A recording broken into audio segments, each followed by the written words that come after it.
Pozdravujem ťa, milá Dorota. Vidím, že ťa Telegram začal baviť. Tak sa teším, že si tu. A ďakujem teda za to, že mi adresuješ toto video tvoje. Najprv ti chcem poblahoželať naozaj ku krásnej pesničke.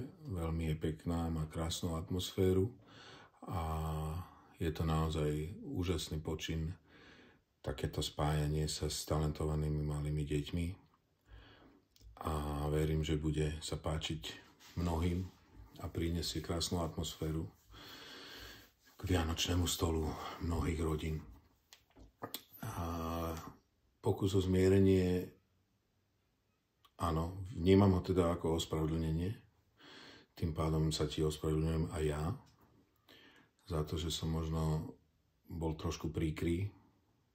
Len však to poznáš sama, my sme muzikanti, my sme umelci, to znamená, my vieme byť smutní, my vieme byť veselí, my vieme byť nahnevaní, my vieme byť introvertní, vieme byť extrovertní, to znamená, že nie sme trénovaní na to, aby sme krotili svoje emócie, iba naopak na to, aby sme z nich vychádzali, takže aj mne to niekedy ujde, ako si určite všimla z mojich istých posledných videí, ktoré naozaj neboli myslené nijak zlom a nijak agresívne voči nejakej skupine konkrétnej, ktorá by sa mala na to uraziť. Ja som oslovoval tých, ktorí sami odmietli niečo, čo vopred nepočuli a oni sami písali, že to nie je ich, tak ja som vlastne len zopakoval to, ale to len ako bokom. Takže ospravedlňujem sa za príkre slová. Rovnako teda využijem šancu, že sa ospravedlním aj tým, ktorí právom sa na mňa nahnevali, keď vety vytrhnuté z kontextu vyzneli tak, že mi zrazu preplo v bedni a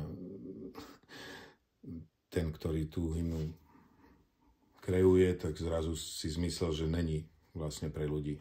Nie je to tak. Je pre všetkých, ktorí ju príjmu.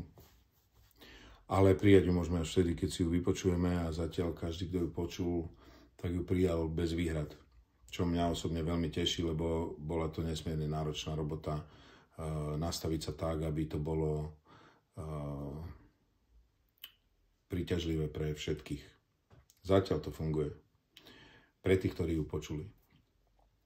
Koncert, obávam sa, že asi budem musieť sklamať, lebo jednak som natoľko vyčerpaný z udalostí posledných týždňov, de facto mesiacov, lebo aj keď je to dielko krátkeho rozsahu, tak zabralo mi veľmi veľa času a energie, lebo som pracoval na ňom veľmi intenzívne a pohltilo ma to natoľko, že dneska, keď som konečne už dokončil mixáž, tak som šťastný, že mám chvíľu pokoj a neviem si predstaviť, že by som sa učil nejaké nové pesničky, poznáš to. Proste budem rád, že budem môcť na chvíľu vypnúť, koniec koncov som ja sám všetky svoje koncerty do konca kalendárneho roku zrušil a v podstate som rád, že som dobre urobil, lebo budem potrebovať trošku nabrať sily a nájsť novú inšpiráciu a tak ďalej. Ale vzhľadom k tomu, že veci u nás bola a vieš, že bývame, my ťa srdečne pozývame k nám. Máme tu krásny klavír. Môžeš na ňom si zahrať, môžeme si spolu zadžemovať, ja môžem zobrať basu, môžeme to kľudne nahrať aj na nejaké video. Ja sa veľmi poteším, možno vznikne jarná pesnička. Takže si u nás vítaná. Srdečne ťa pozývame a verím, že sa stretneme a budeme sa môcť porozprávať naozaj. A na margo tých mostov ma napadla jedna vec, že áno, samozrejme, musíme stavať tie mosty, lenže ako na to?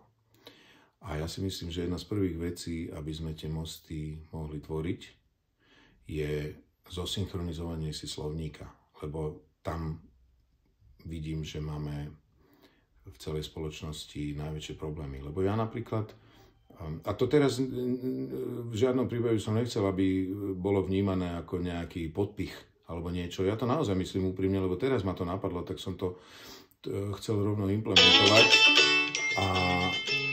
Pardon, zvoní mi telefon. Ja celý ten čas nerozumiem slovu, že čo to je ten dezolát. Lebo dezinformácia, to je zrozumiteľné. Ale dezolát, to neviem. Čiže poďme na to tak, môj návrh, že správame si také lingvistické okienko vždycky každý môže nahodiť jedno slovo a ten druhý sa bude snažiť mu vysvetliť ten pojem, ale nie racionálne, ale to, čo on pod ním myslí, alebo ako to vlastne celé vníma. Čiže možno to není blbý nápad, takže možno môžeme začať tým. Takže, kto to je dezolát? Želám vám všetkým fantastický večer, krásne blížiace sa Vianočné sviatky a ešte raz ti ďakujem za toto gesto. Veľmi si to vážim. Pekný večer.